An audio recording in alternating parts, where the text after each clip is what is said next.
nessa aula a gente não fala mais a respeito de cônjuge. É a pessoa que faleceu e deixou só filhos, netos, bisnetos, tataranetos e assim por diante.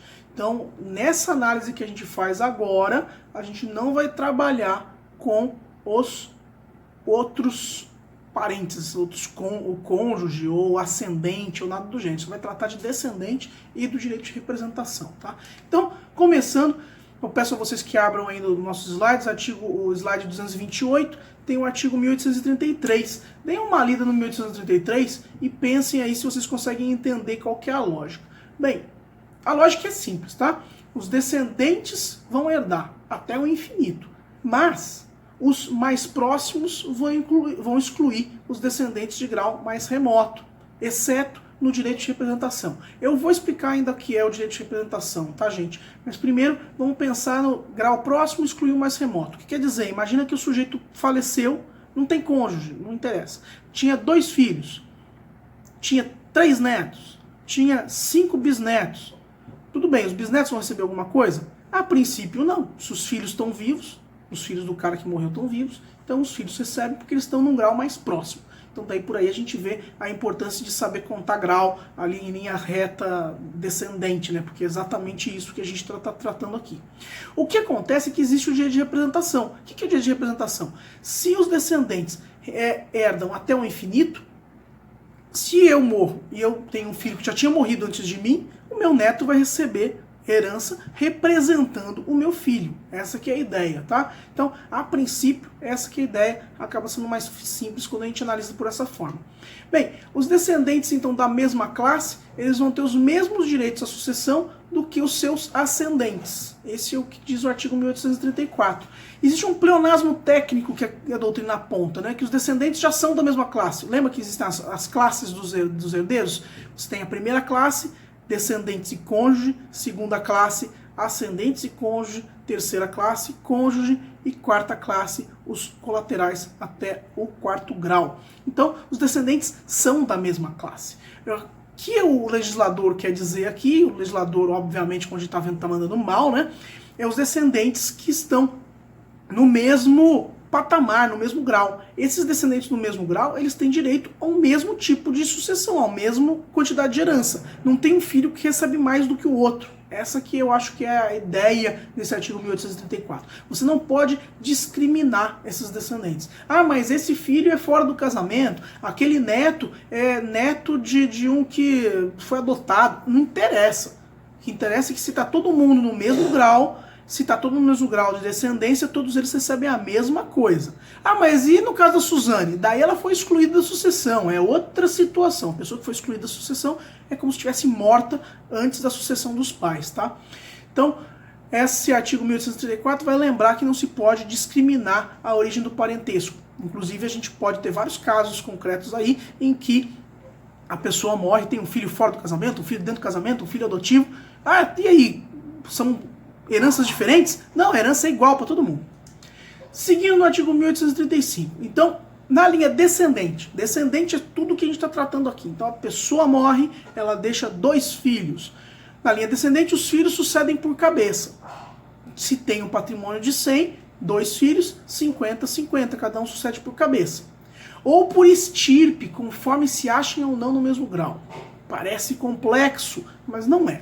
Como é que funciona? Vamos imaginar que o sujeito faleceu aqui, ele deixou 2 filhos. Desses 2 filhos, um já estava morto. É o que a gente chama de pré-morto, herdeiro pré-morto do falecido. Mas esse que morreu deixou 2 filhos também.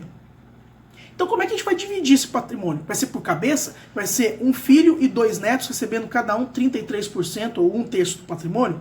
Não, não é correto. Por quê? Porque você tem descendentes de graus diferentes. Descendentes, quando existem graus diferentes, não recebem a mesma coisa, pessoal.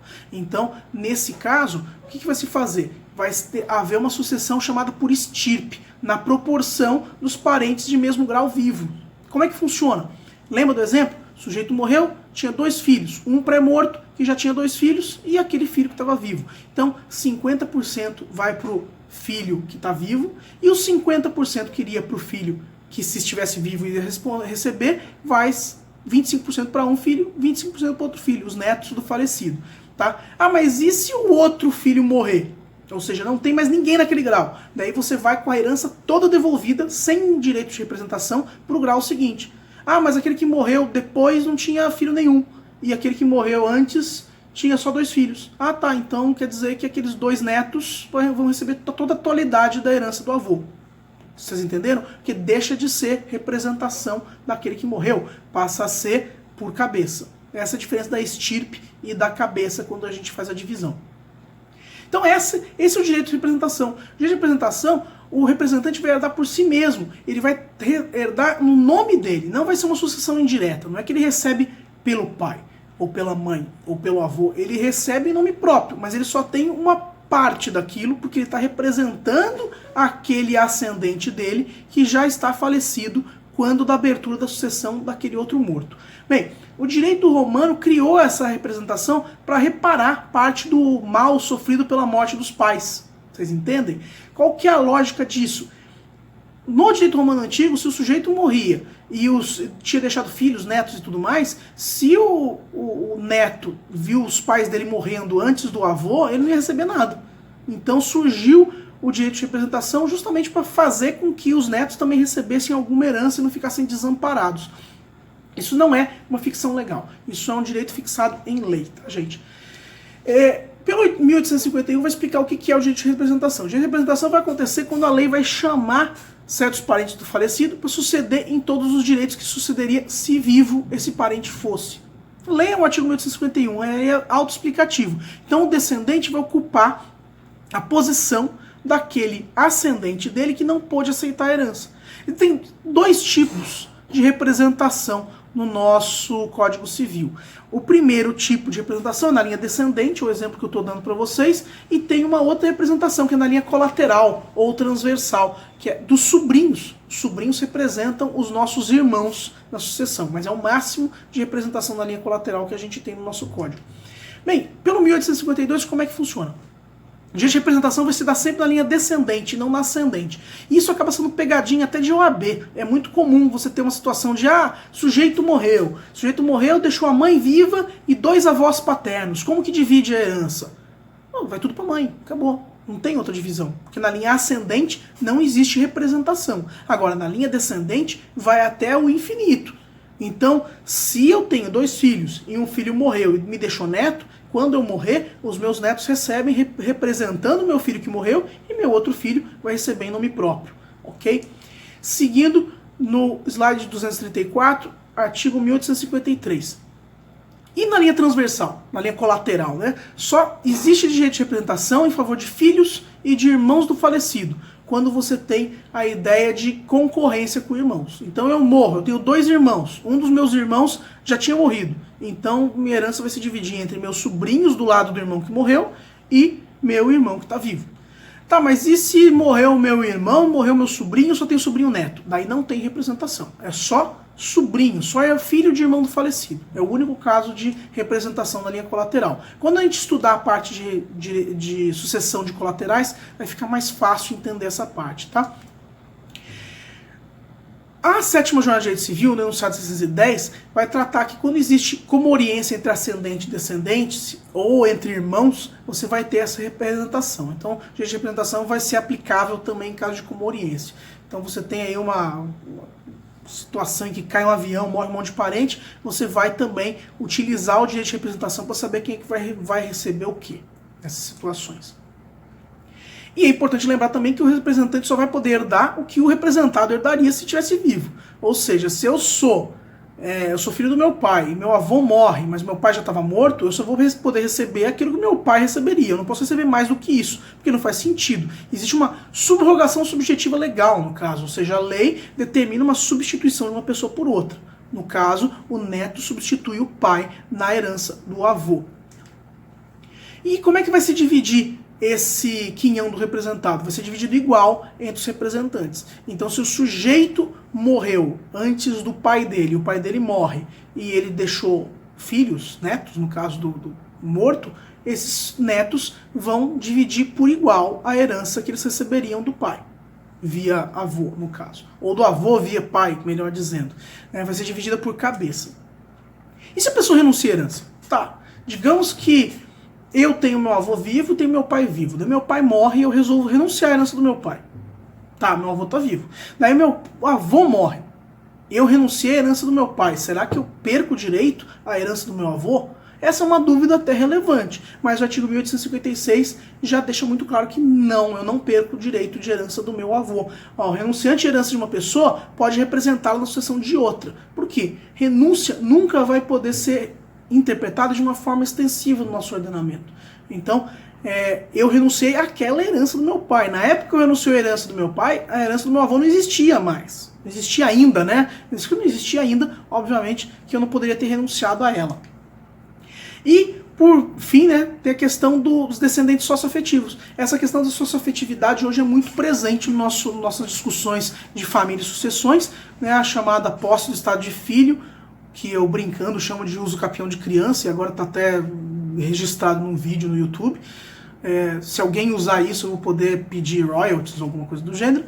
De qualquer forma, se a pessoa tem essa parentalidade socioafetiva e cria alguém como filho e cria esse laço de filiação, automaticamente uma das decorrências dessa filiação é também o laço sucessório. Então, se eu morro depois de criar essa parentalidade socioafetiva com alguém, esse alguém vai ser meu herdeiro, como se meu filho fosse. Fundamento do princípio da afetividade que a gente estudou no semestre passado em Direito de Família.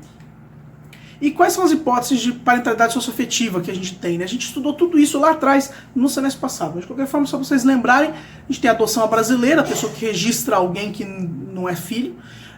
Os casos de padrasto e madrasta e enteado, que às vezes você cria o filho do seu cônjuge como se fosse seu, e com isso cria um laço de parentalidade. Você também tem a possibilidade de ação declaratória de parentalidade socioafetiva. Nesse caso, da ação declaratória de parentalidade socioafetiva, judicialmente se estabelece a possibilidade de criação desse vínculo de filiação. Hoje está até mais fácil, você pode ser maior de idade ou maior de 12 anos, você já pode comparecer ao cartório de registro civil e reconhecer esse laço de socioafetividade, desde que na presença do seu pai ou do seu filho socioafetivo. Né? Todo mundo tem que ser, um deles tem que ser maior de 12 anos, tem que ser no mínimo uma diferença de 16 anos de idade, da mesma forma que na adoção. Havendo essa diferença, você pode comparecer ao cartório e fazer isso extrajudicialmente. E isso pode gerar multiparentalidade. Essa multiparentalidade faz com que a pessoa tenha mais de dois ascendentes de primeiro grau, mais do que um pai e uma mãe, ou mais do que dois pais, ou mais do que duas mães, dependendo da formação familiar no caso, né? De qualquer forma, como vai acontecer? Se houver uma multiparentalidade, esse filho, por força do enunciado 632, da 8ª Jornada de Direito Civil, vai ter direito à herança de todos os ascendentes reconhecidos. Quer dizer que essa pessoa que tem mais de 2 pais, ou seja, tem 3 pais, vai receber herança de 3 pais, de 6 avós? Sim, pode receber herança de todo mundo.